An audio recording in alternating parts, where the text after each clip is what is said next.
Have you heard about the battle of the washing up bottle? It takes place in our house every day. When we moved into this house here in Wood Green, one of our church members kindly brought us a few practical items because we were still waiting for our belongings to arrive from Brazil. One of those items was a very handy white plastic basket to keep the washing up liquid and other kitchen cleaning items in.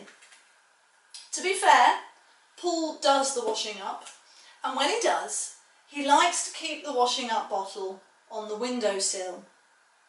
But when I come into the kitchen and I see it there on the windowsill, I move it back into the basket. Now, this used to only take place about once a day before the lockdown.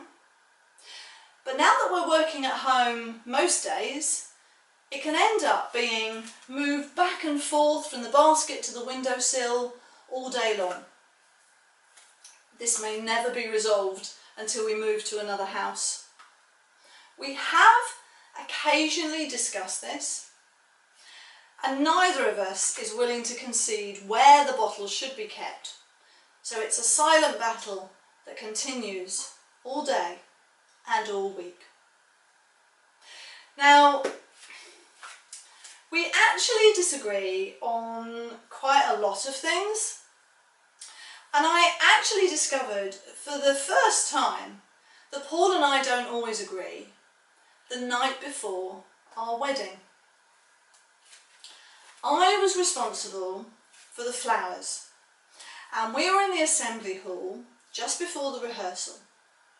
The flowers had been put in place, and we met up in the hall, and Paul suggested that we move the flowers to another position in the hall.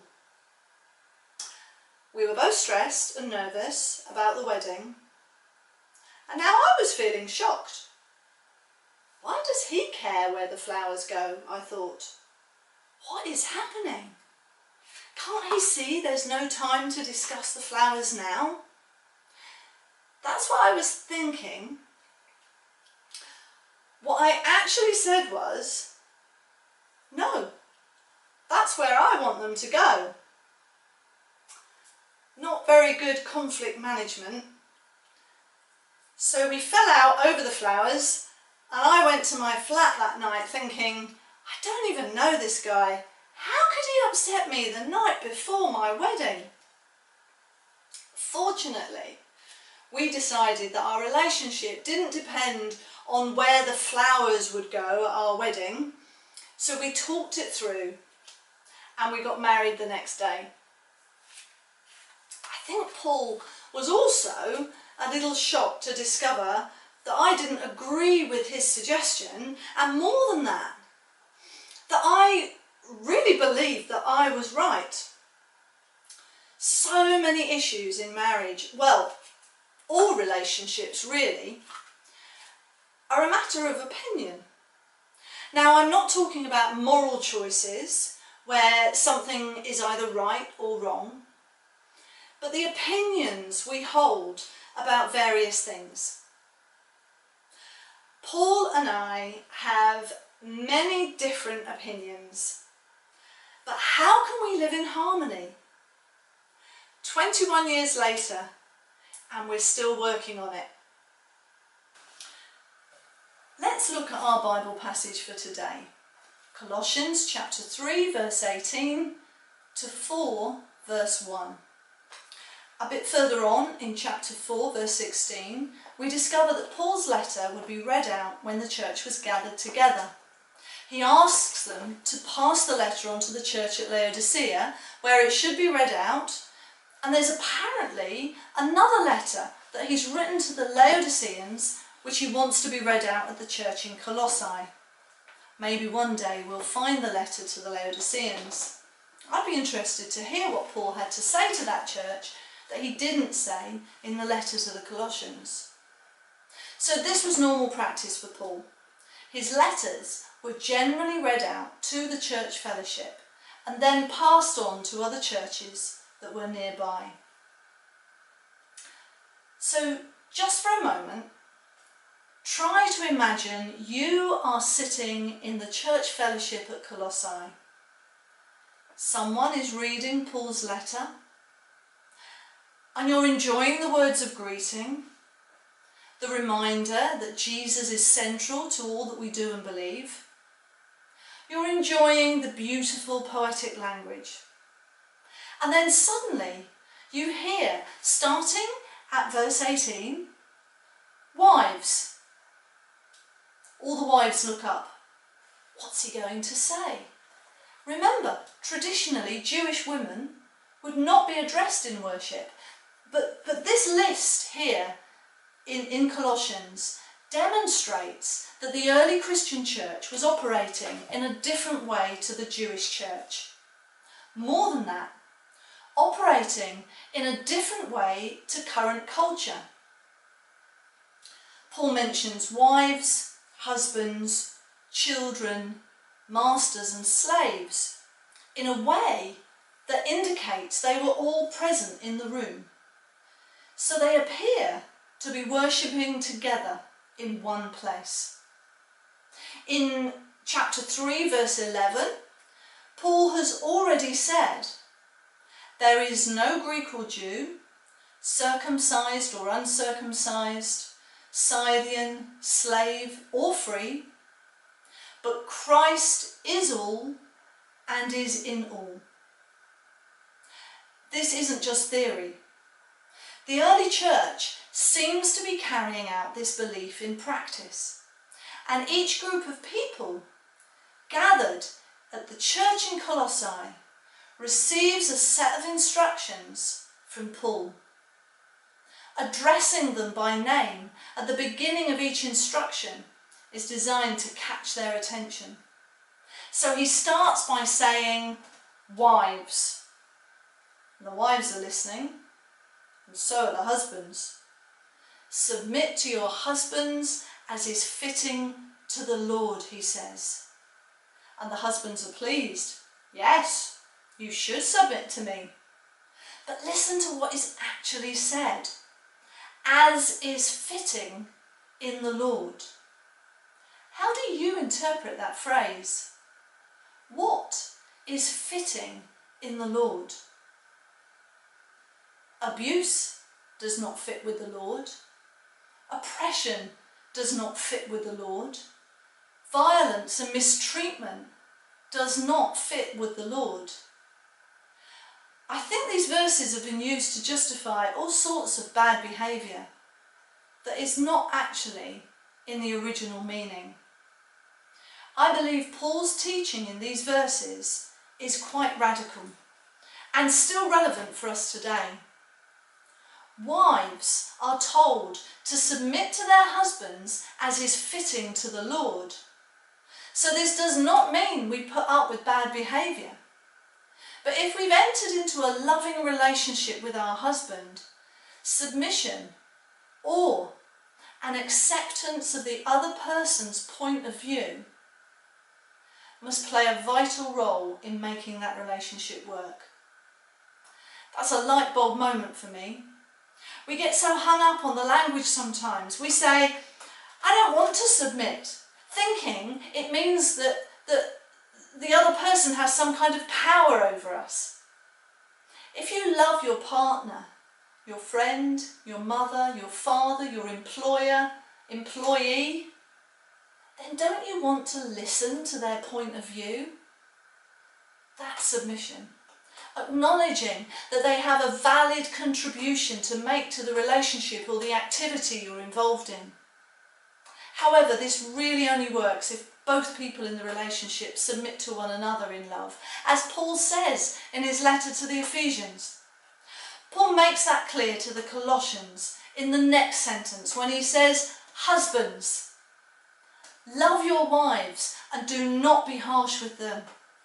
Bingo! If we follow this advice to the absolute letter, then there's no room for abuse, violence, oppressive relationships and so on, because loving your wife does not involve any of those things. There's a lot more to be said, but I'm trying to keep this short, so I'm going to move on to the next verse. Can you imagine the surprise when everyone hears children? Could this be the very first children's spot in a worship service? Paul says, children, obey your parents in everything, for this pleases the Lord. Are you feeling nervous about that one? It shouldn't be open to misinterpretation, because Paul then goes on to speak to the fathers. Fathers, do not embitter your children, or they will become discouraged. Notice he doesn't mention mothers in this passage. Obviously, the mothers needed no instruction on how to care for their children. Just joking. No, I'm not. Now we come to some controversial verses, because he addresses slaves and masters. Some people say that the existence of these verses in the Bible indicates a complicit acceptance of the slave trade. Other people say that actually Paul is breaking with the social norm here. Slaves would not usually be addressed in equal terms to other members of society at that time, like husbands, wives and masters.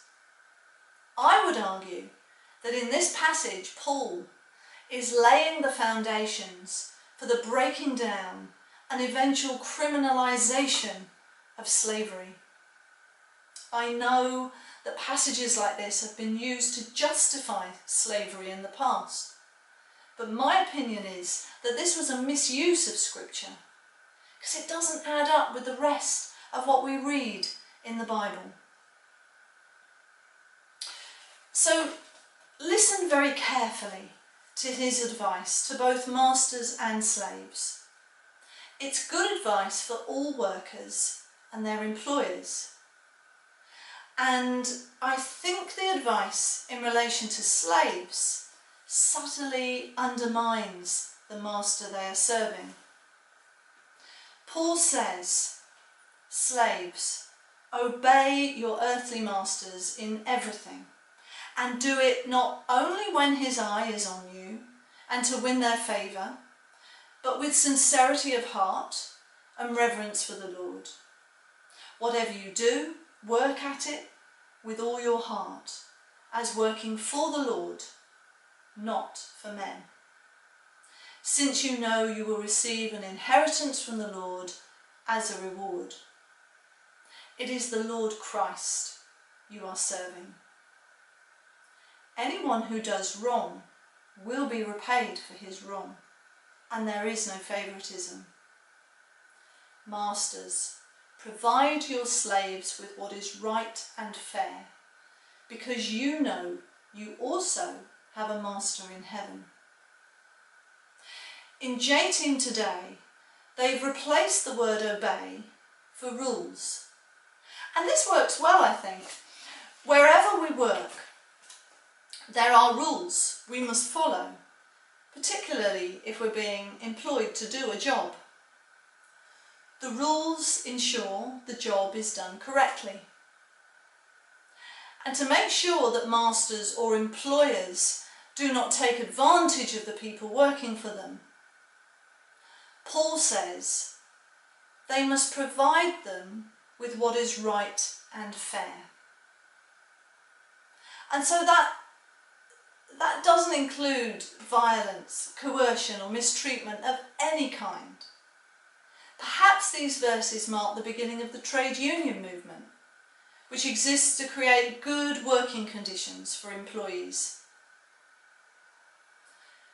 What I really like about Colossians is that Paul takes the spiritual truths that he's been expounding and gives them a practical application. He is well known for saying, all are equal in the eyes of God. But what does that look like in practice? To sum up all of his advice in these verses, everyone has a responsibility to show love and respect to one another. So even if you don't currently have a wife or a husband, this teaching is for you. All of Christ's teaching applies to all of your relationships, including family, however near or far they are from you. How do you relate to Uncle Gerald, who you only see at family weddings? Or your brother or your sister who live in another town? Or the members of your family that live with you? In chapter 3, Paul talked about clothing ourselves with compassion, kindness, humility, gentleness and patience. But in the following passage, the one that we're looking at today, when he mentions people by name, husbands, wives, children and so on, the teaching begins to come alive and we see how it might be put into practice. There is so much more to be said about this subject. So when we get to the end of the book of Colossians, I'm going to return to the main theme of the book, which is holy living, and how we can put our faith into practice. I am aware that I've touched on some sensitive issues today in a very short Bible message. So if you'd like me to clarify anything I've said, or would just simply want to share your own thoughts on the subject, please get in touch. God bless you.